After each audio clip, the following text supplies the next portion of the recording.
ধর্ম বর্ণ ভিন্ন মত সবার জন্য খেলাফত এই আহ্বানে বাংলাদেশের খেলাফত মজলিস চাঁদপুরের কচুয়া উপজেলায় শাখার উদ্যোগে যোগদান ও সংবর্ধনা দেওয়া হয়েছে। শুক্রবার বিকেলে কচুয়া পৌরসভায় দারুন তাকওয়া মিলনায়তনে এই তৃতীয় তলায় এই অনুষ্ঠানের প্রধান অতিথি হিসেবে বক্তব্য রাখেন বাংলাদেশ খেলাফত মজলিস সাংগঠনিক সম্পাদক মাওলানা মোহাম্মদ ফয়সাল আহমেদ, বাংলাদেশ খেলাফত মজলিস কচুয়া উপজেলা শাখার সভাপতি মুফতি নুরুল ইসলামের সভাপতিত্বে ও সাধারণ সম্পাদক মাওলানা জয়নাল আবেদিন এবং কচুয়া পৌর শাখার সভাপতি মুফতি রিয়াসুল হক মজুমদারের যৌথ পরিচালনায় অনুষ্ঠানে প্রধান আলোচক হিসেবে বক্তব্য রাখেন। বাংলাদেশ খেলাফত মজলিস ঢাকা মহানগর দক্ষিণ সহ সভাপতি মুফতি মোহাম্মদ আনিসুর রহমান কাশেমি বিশেষ অতিথি হিসেবে বক্তব্য রাখেন। বাংলাদেশ খেলাফত মজলিস চাঁদপুর জেলা শাখার সভাপতি মাওলানা লিয়াকত হোসেন, সাধারণ সম্পাদক মাওলানা হাবিবুর রহমান, সাবেক সভাপতি মাওলানা মোহাম্মদ জুন্নুরুর রশিদ সহ আরো অনেকেই বিশেষ অতিথি হিসেবে বক্তব্য রাখেন।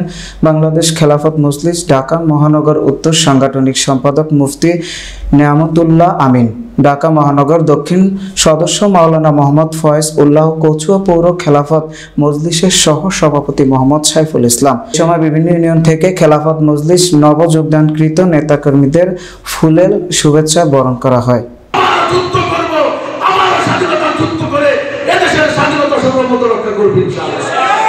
আমি বর্তমান ইন্টারিম সরকার ইউনূস সরকার সাহেব, আমরা আপনাদেরকে সহযোগিতা করেছি, যথেষ্ট পরিমাণ সহযোগিতা করেছি, কিন্তু আপনাদেরকে বলেছি দুইটা।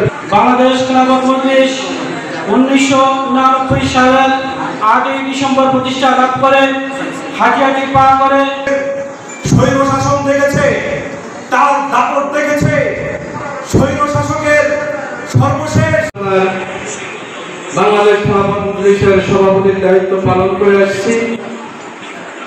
আসলে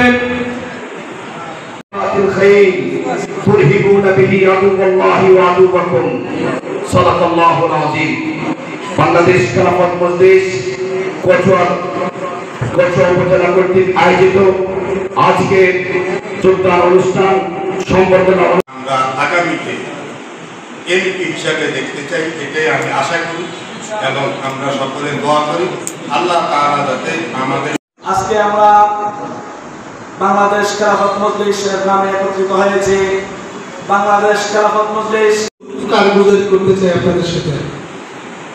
বাংলাদেশ দ্বীন এবং ইসলাম এবং তাহজিব তামাদ্দুন হেফাজত করার জন্য আমরা বাংলাদেশ খেলাফত মজলিসের ব্যানারে আমরা এমনভাবে কাজ করে যাব যাতে করে কচুয়ার প্রতিটি নাগরিক, বাংলার প্রতিটি নাগরিক খেলাফতের সুবিধা ভোগ করতে পারে।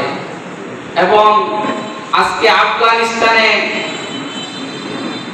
ইমারতে ইসলামী প্রতিষ্ঠা হওয়ার পরে কোনো আওয়াজ নেই, প্রত্যেকটা নাগরিক শান্তিতে বসবাস করছে, অর্থনৈতিক সমৃদ্ধ লাভ হয়েছে।